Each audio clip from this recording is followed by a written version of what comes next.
Sabik ang mama habang nililinis ang buong paligid ng kabahayan.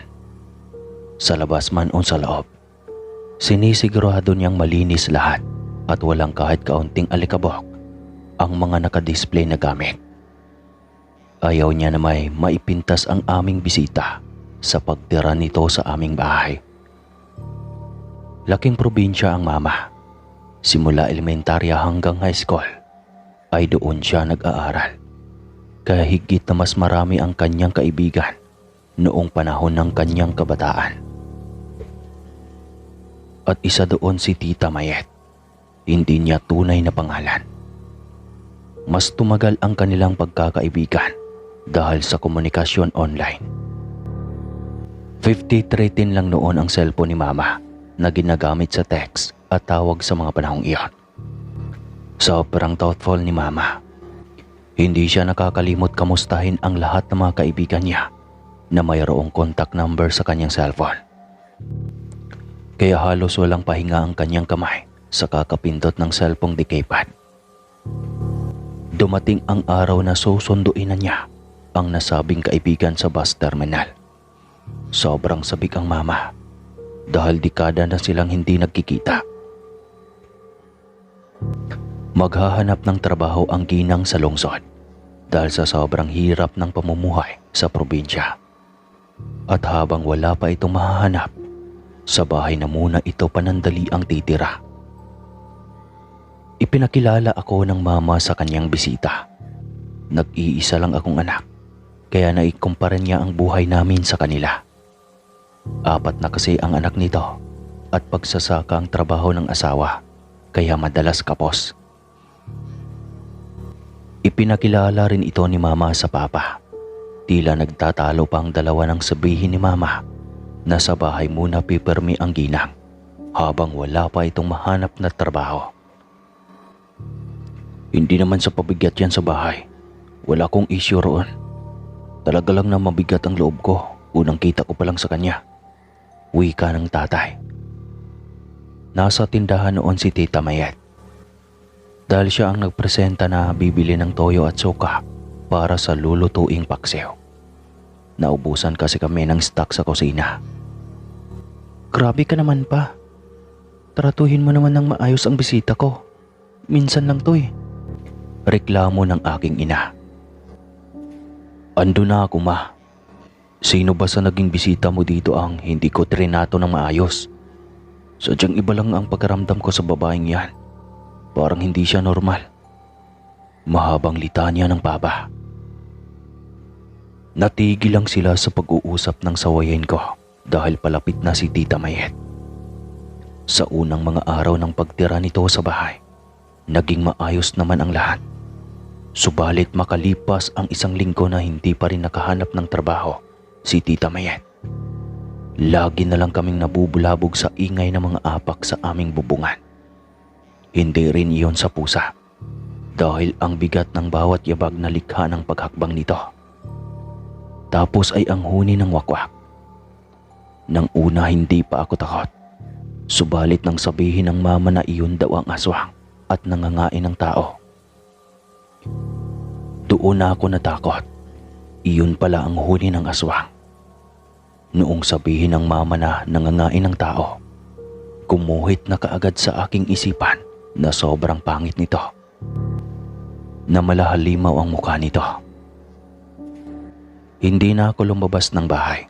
Kahit nagdadalaga na ako ng mga panahong iyon, ay napakamatatakotin ko. Lalo na at hilig ko noong manood ng palabas sa ABS-CBN na ukat-ukat. Isang madaling araw na nagising ako dahil naiihi. May mga kalabog na sa kusina. Kaya naisip kong gising na ang mama para magluto ng almusal.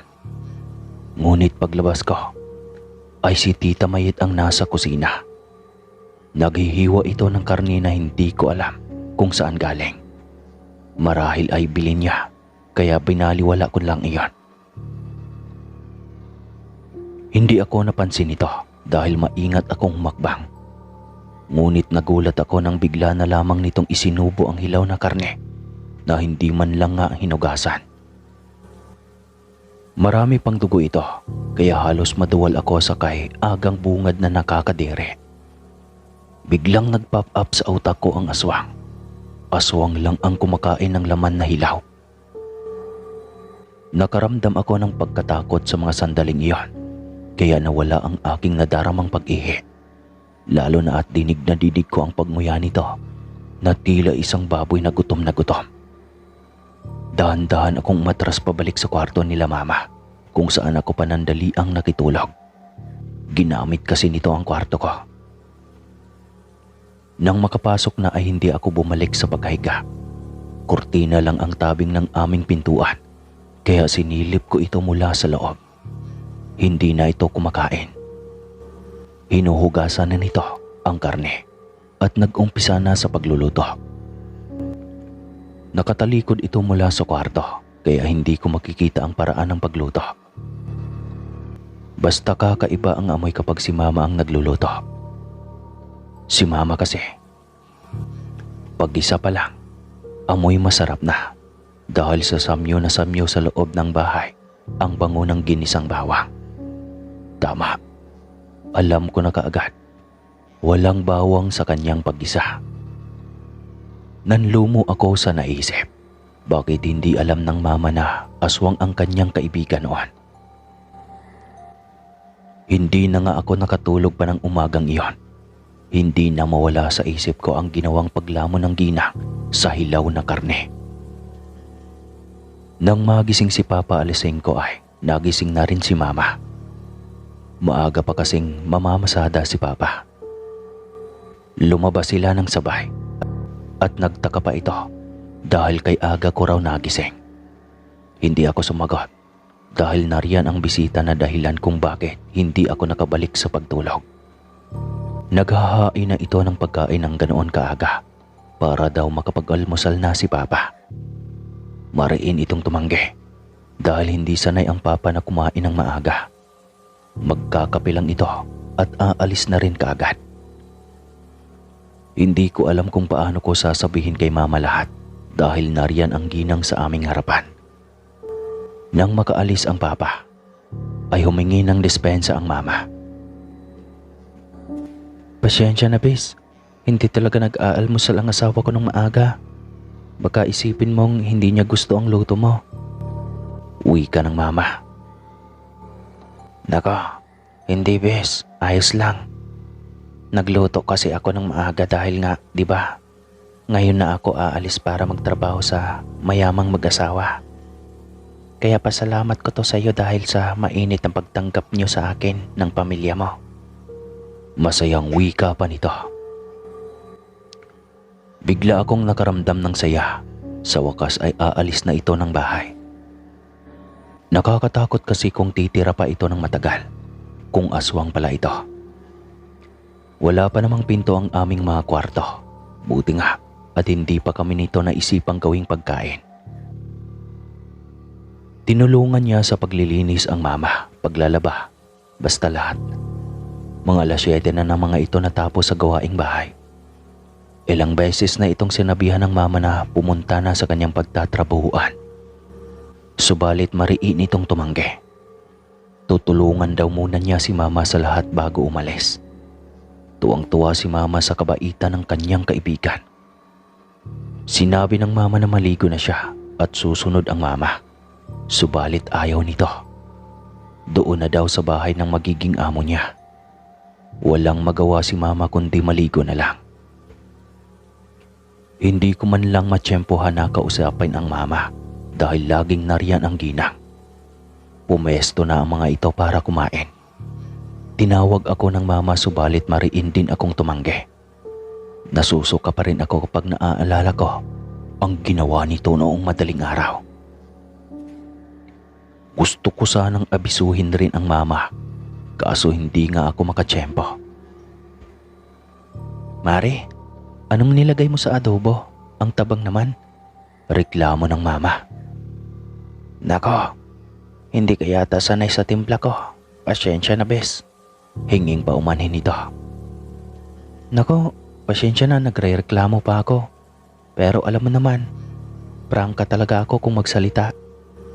Uwi ka pa ng mama Alam ko yan. Sanay naman ako sa iyo eh. Sagot ng ginang. Bawat pagsubo ni Mama, alam ko na may nais talaga itong ireklamo. Subalit pinili na lang nitong tumahimik. Minsan ay hinahagod pa nito ang kanyang lalamunan. Tila may naiwang nakabara rito. Matapos kumain ng ginang ay nagpaalam na itong umalis. Bit-bit ang kanyang bag na may lamang mga gamit. Nang makaalis na ang ginang, ay tsaka lang nagreklamo ang Mama. Tila raw hinahalukay ang kanyang tiyan. Doon na ako nagkaroon ng pagkakataon na magsalita. Ma, aswang yung kaibigan mo. Wika ko dito. Hoy anak, huwag kang ganyan. Anong patunay mo? Tanong ng Mama. Patunay? Di ba sabi mo ang aswang hilaw na karne ang pagkain? O di kaya ay tao? Nakita ko siya kanina habang naghihiwa. Nilalamon ang iba kahit hindi pa nahuhugasan. Mahabang kwento ko sa kanya. Natahimik ang Mama. Hindi ko alam kung naniniwala ba o ano. Hindi ko mabasa sa reaksyon ng kanyang mukha. Hanggang sa nagreklamo na nga ito na sumasakit ang kanyang tiyan at suka na siya ng suka. Halos laway na malapot na lang ang naiisuka ni Mama. Namumutla na ito at nanghihina, kaya tinawagan ko na ang papa. Nagkataon din na malapit lang ito sa bahay, kaya mabilis na nakarating. Ano bang nangyari? Tanong na kaagad ng papa. Kumain lang naman ako. Tapos bigla na lang akong sinakitan ng tiyan at nagsuka. Sagot ng Mama. Hindi na ako nagkwento pa kay Papa tungkol sa aming bisita na galing probinsya. Mas mainam na si Mama na lang ang magkwento tungkol dito. Isinakay na ni Papa sa kanyang taxi si Mama. Dadalhin niya raw kay Mang Rode upang maipatawas. At malaman kung bakit anong dahilan ng biglang pagsusuka at pananakit ng tiyan ni Mama. Pagdating sa bahay ni Mang Rode ay pumila pa kami dahil sa dami ng nagpapagamot dito. At para tumahan ang pagsusuka ng Mama ay binigyan siya ng matanda ng maaligamgam na tubig at inusala ng panalangin bago ipainom kay Mama. Iyon na daw muna para lang makapagpahinga ang Mama. Matapos niya iyong inumin ay tila pinahid at bigla na lang itong nakatulog sa bisig ni Papa. Naghintay pa kami ng ilang oras sa haba ng pila, kahit sa ganoong kaaga pa lamang. Ang iba kasi ay madaling araw pa lang ay nag-aabang na sa bakuran. Subok na kasi ng mga tao ang kalidad na serbisyo ng matanda sa paggamot. Kahit ako ay masasabi kong hindi siya huwad. Magaling siyang albularyo ng aming lugar. Ginising na ni Papa ang Mama dahil siya na ang gagamutin ni Mang Rode. Umusal ito ng panalangin. Tapos ay inihipa ng ilang beses ang bunbunan ng Mama. Pagkatapos noon ay ginawa na nito ang pagtatawas. May nakain kaya tang pinaspasan? Wika ng albularyo. Ano pong pinaspasan, Manong? Tanong ni Papa sa matanda. Karni ng tao na nagmumukhang kakaiba sa inyong paningin. Pwede siyang isda. Pwede ring karni ng hayop. Paliwanag ng matanda. Tinignan ko si Mama. Tumingin rin ito sa akin. Saan ka ba huling kumain, Iha? Tanong ng albularyo. Sa bahay lang naman. Pinagluto ako ng kaibigan ko ng karne dahil aalis na siya ng bahay. Kwento ni Mama. Saan galing ang iyong kaibigan? Matagal mo na ba siyang kilala? Tanong ng matanda. Sa probinsya po namin. Kilala ko po. Magkaibigan na po kami mga bata pa lang. Kwento ng nanay. Madalas pa rin kayong nagkikita hanggang ngayon? Tanong pa ng matanda. Hindi po. Higit 1 dekada na. Sagot ng mama. Hindi imposible na aswang na siya. Maraming pwedeng magbago sa loob ng isang dekada. At marahil ay gusto kanyang hawaan. Kaya kailangan mong mailabas ngayon din ang ipinunlang mutya ng aswang sa iyong tiyan. Paliwanag ng matanda. Umusal ulit ito ng Latin. Ilang minuto itong nakapikit bago hinipan ulit ang bunbuna ng mama, tapos ay sinalin ang isang kutsara ng langis sa maliit na baso at inusalan rin ng Latin bago pinainom kay mama. Doon na muling nagsuka si mama. Una nitong naisuka ay parang mga bula na kay lapot. Napakasangsang ng amoy. Sunod ay ang tila patay na dugo na buo at kasing laki ng hintuturo ng paa. Nakakasuka ang amoy nito. Ang sabi pa ng matanda, kapag hindi iyon naagapan, ay maaaring ikamatay ng mama kapag hindi kayang tanggapin ng kanyang katawan. Kaya dalawa lang ang kanyang hantungan. Kung hindi siya mamamatay, lilipad siya sa gabi at maghahanap ng makain na buhay. Laking pasalamat ni mama dahil hindi natuloy ang masamang plano ng kanyang kaibigan sa kanya. Kaya pala talagang mabigat ang loob ko sa babaeng iyon. Masama pala ang hininga ng lokang iyon. Sa susunod, huwag kang basta-basta magtitiwala. Paano na lang pala kung napagdiskitahan tayong kainin? Buti na lang at panghahawa lang ang ginawa sa iyo.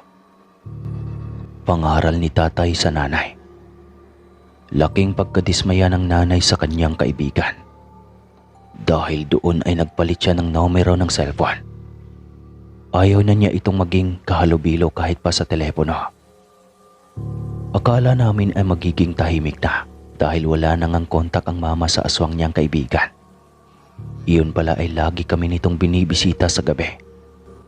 Lagi itong nasa aming bubungan. Galit na galit. Marahil ay dahil nawala na ng komunikasyon ang mama sa kanya.